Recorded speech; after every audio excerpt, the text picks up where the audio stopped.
ఓం నమో భగవతే రుద్రాయ. మనం ఎవరినైనా ఆకర్షించాలన్నా, వశీకరణం చేయాలన్నా ఎన్నో ప్రయోగాలన్నీ చేస్తుంటాం. కొన్ని విజయవంతం అవుతాయి, కొన్ని మనకి విజయం రావు. అయితే ఈ యొక్క ప్రయోగం, ఈ యొక్క పరిహారం కూడా ఆచరించి చూడండి. మీకు వశీకరణం జరిగేటటువంటి అవకాశాలు ఎక్కువగా ఉంటాయి. వీటికి అవసరమైనటువంటి పదార్థాలు ఏమిటి అంటే, సహదేవి వేరు మొక్క. సహదేవి మనకి సాధారణంగా బయట మనకు దొరుకుతూ ఉంటుంది. అలాగే గోరోజనం మనకి పూజా స్టోర్లో దొరికేటటువంటి పదార్థం. ఈ రెండు పదార్థాలని కూడా మనం కలుపుకొని, మనం అంటే ఒక ముద్దగా మిక్స్ చేసుకుని, మనం ఎప్పుడైతే తిలకధారణ చేస్తామో, లేదా ఎవరినైతే వశీకరించాలి అని అనుకుంటామో వారికైనా తిలకధారణ రూపంలో పెట్టినా వారు మన పట్ల ఆకర్షణకు గురవుతారు.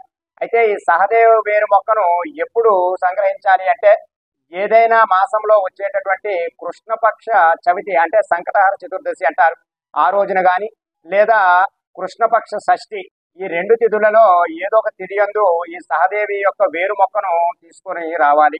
అలా తీసుకొని వచ్చినటువంటి వేరును చక్కగా కడిగి, దానితో పాటు ఒక కొంచెం గోరోజనం కలిపి ఒక ముద్దలాగా తయారు చేయాలి.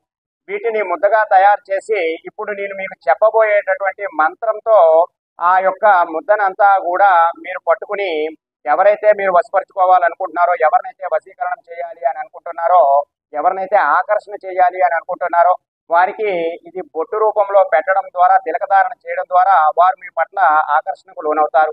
లేదా మీరే ఈ యొక్క బొట్టును ధరించారు అంటే మీరే ఇతరులకు ఆకర్షణగా కనిపిస్తూ ఉంటారు.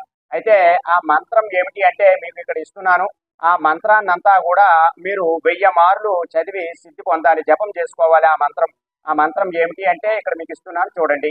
ఓం నమో నమో భగవతి మంగళేశ్వరి సర్వసుఖరాజిని సర్వగర్మాతంగి కుమారికే లఘు లఘు వశ కురు కురు స్వాహ.